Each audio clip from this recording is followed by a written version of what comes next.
As the geopolitical landscape shifts, Ukraine is caught in a perfect storm of dwindling support and mounting challenges. Our next story decodes how Ukraine is bracing for the potential impact of a second Trump presidency that could drastically alter its political fortunes.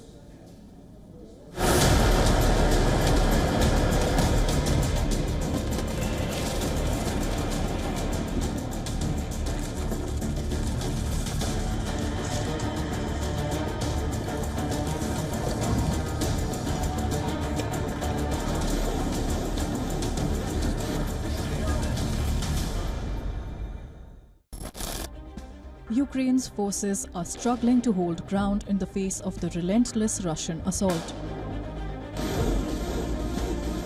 Forced to fight with arms meant to be scrapped, Kyiv is desperately appealing to allies for more weapons and ammunition for its forces. But even as the better equipped and more numerous Russian forces are gaining ground in the east of the country, a new blow has emerged from an unexpected quarter for Kyiv. Germany, a key ally, has announced plans to slash its military aid to Ukraine by half in the coming year. The timing of the reduction couldn't have been worse for Ukraine. Germany wants to slash its military spending from $8 billion in 2024 to just over $4 billion in 2025. Added to the prospect of a potential Trump presidency looming on the horizon, international support for Kyiv's cause seems to be fast eroding. Adding to Ukraine's woes, Donald Trump has tabbed J.D. Vance as his running mate for the upcoming US presidential election. Vance, like Trump, has been a vocal critic of aid to Ukraine, advocating instead a pivot towards Asia.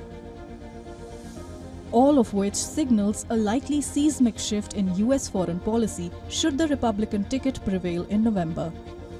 Trump's rhetoric on ending the war swiftly even before taking office has raised concerns about Ukraine being pressured into unfavorable negotiations with Moscow.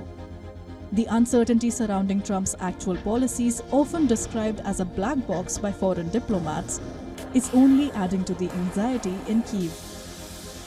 Bureau Report, WION, World is One.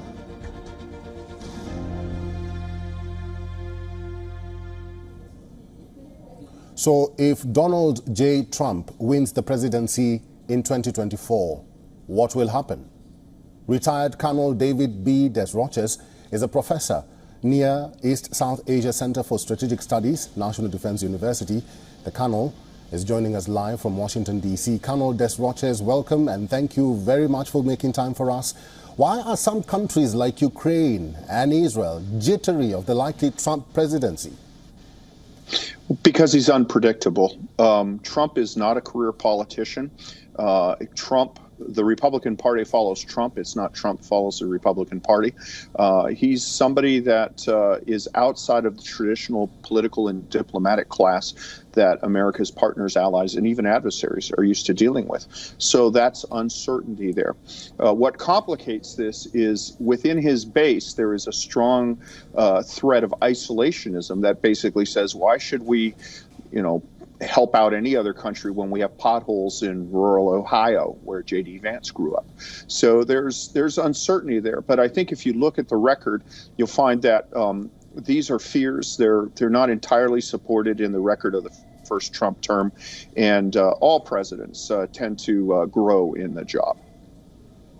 Colonel Desroches, Trump has previously said numerous times that if he were president today, there wouldn't be any war anywhere in the world. If he does win the presidential election, how is Trump going to change the tide, taking in consideration that both wars in Ukraine and Gaza may be still ongoing? Yeah, well, let me start off with a general caveat. Trump says a lot of stuff.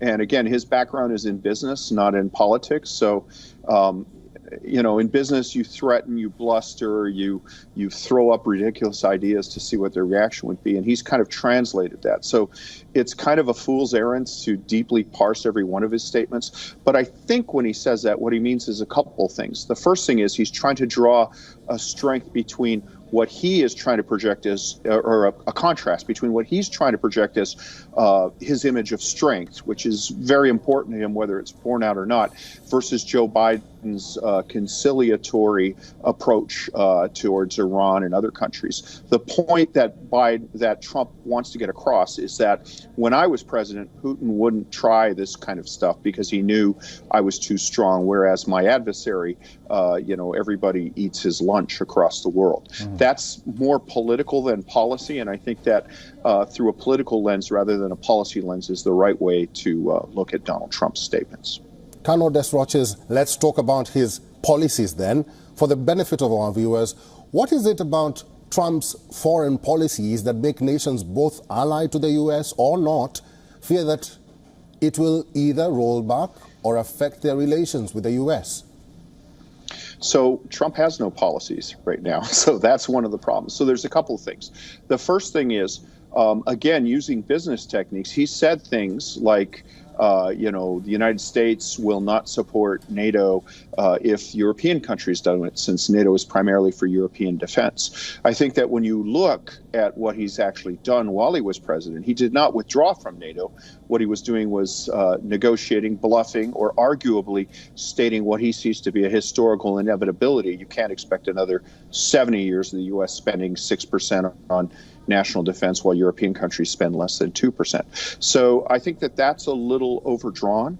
I think that he does, his fatal flaw is he has supreme self-confidence in his belief of himself, his ability to make a deal. If he could just get in a room with somebody, he could make a deal that would be favorable to American interests. But the failed attempt to do that with North Korea in his first term, I think, chastised him. So he'll be a little bit more cautious. So my advice to foreign analysts would be to say, don't freak out about this. A lot of this stuff is for domestic consumption. And the interests of the United States remain the same. There may be some adjustments along the margin, but the United States' prosperity is dependent on a stable regime of global trade that benefits India, that benefits the United States, and he won't move away from that.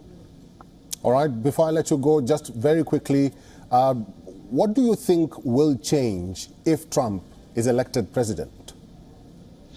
I think most of the changes initially will be internal to the U.S. government.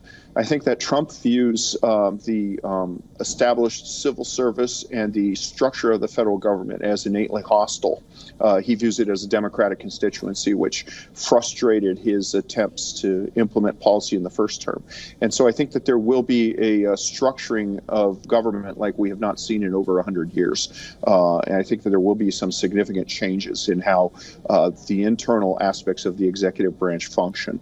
The second thing I think we'll see will be a policy review in a number of areas, and one of these is Ukraine. I've been very critical of the Biden administration's approach to Ukraine because I think they've been reactive. They have not laid out a vision of success or victory for the American people. I think that Trump's team is aware of that, and I think that that's one of the things they'll work on. All right, I've been talking to retired Colonel David B. Des Roches. Colonel, as always, thank you very much for talking to us today. For all the latest news, download the WION app and subscribe to our YouTube channel.